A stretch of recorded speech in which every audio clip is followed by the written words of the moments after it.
Alright, welcome back again. Let's have a little bit of fun, okay? Right here is the BTC chart, okay? I'm just gonna share what I think it's gonna happen to Bitcoin, okay? Everybody's favorite since 2021 or 2020, I'm not sure, okay? But anyways, right here we have the monthly chart, right? Initially, I would not like price to trade to this consequent encroachment, right? Since it has tapped into this, I'd expect a strong reaction, which is not what I'm having right now. Of course, this is a monthly chart, and we're just at the first week of March. So how would I want to analyze this? Okay, let's head back to the weekly. Initially, I would love to see if price can hold within above the consequent encroachment of this weekly breaker here, right? And obviously it's not doing it. It just ran through the breaker like it wasn't there, but we need to wait for the body closure.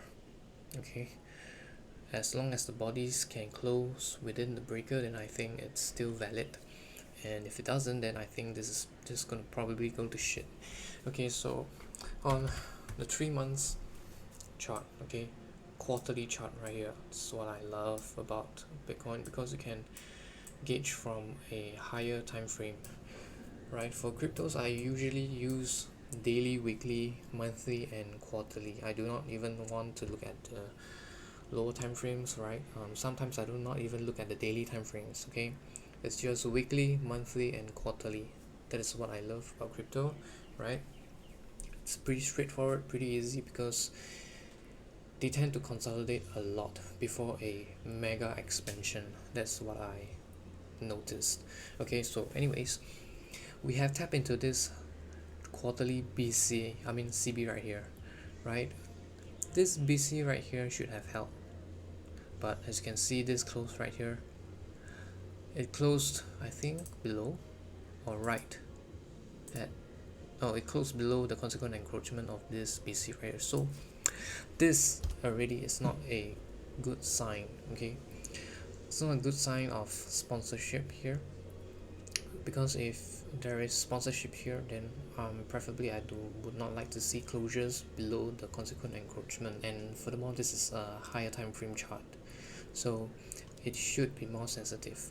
All right, but anyways, we have tapped into this CB right here, and I think the next move will be lower, right? Personally, I'm looking at the complete fill of this gap, which would be at 12k, and below that we do have a order block. I'm quite suspicious about this order block, because it didn't have the lowest close as compared to this right here, and this order block looks a little bit more beefier. Okay, and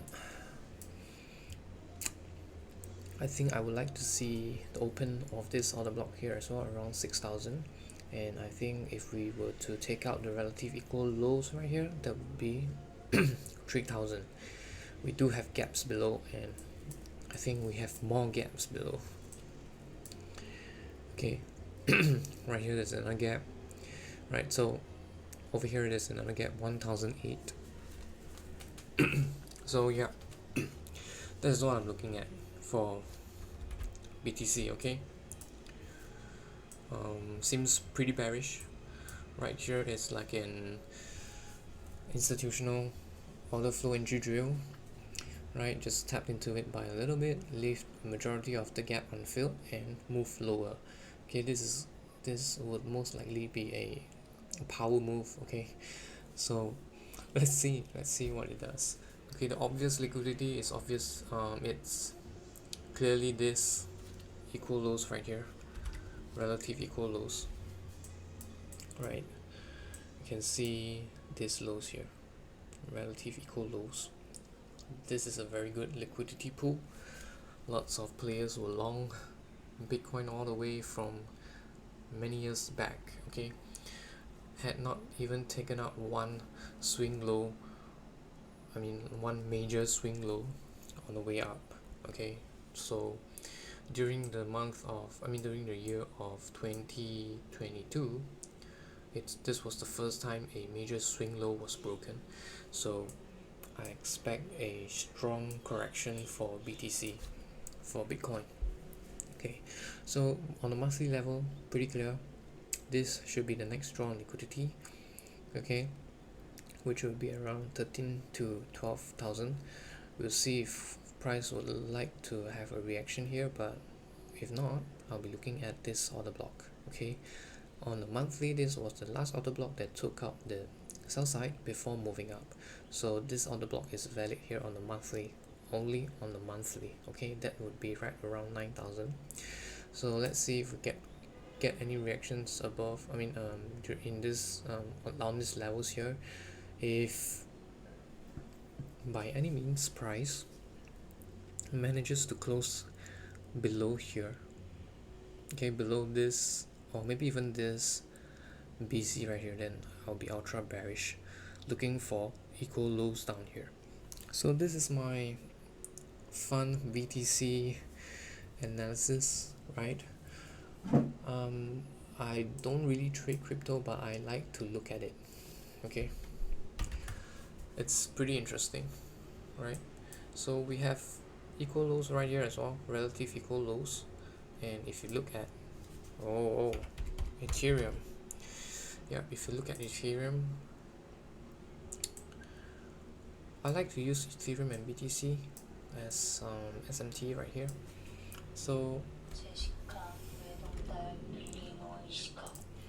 alright, phone call there. But anyways, if you look at Ethereum, we have this Meton trend line, okay. So this is probably gonna get broken down, and we're gonna move down into this deeper retracement, okay. On the monthly right here as well, BTC, I think it made a higher high, whereas Ethereum made a lower high. So if you compare this high here on 25k, this swing high here, so BTC made a higher high, whereas if you look at Ethereum,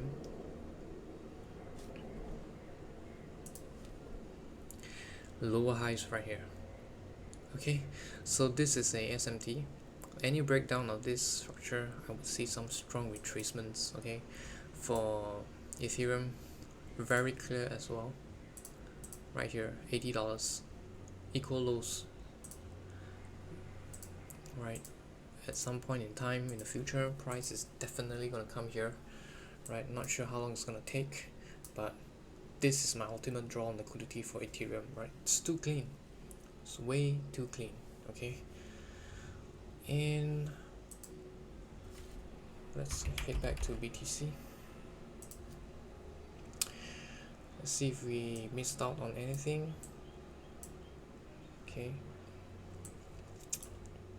right, so this monthly order block right here, okay, the mean threshold should be the last line of defense. Okay, so it will be right around this BC here as well. So if price close below this mean threshold or this BC right here, then I think it's over for BTC. Okay, that's what I'm thinking and what I'm anticipating, right? Because next week we have CPI. Definitely will see moves in crypto, and my anticipation is to the downside. Okay, and that's all for crypto. I'm only covering BTC and Ethereum because I think they are the ones with most liquidity. As simple as that. Okay, and that's it for this video. Just a quick one.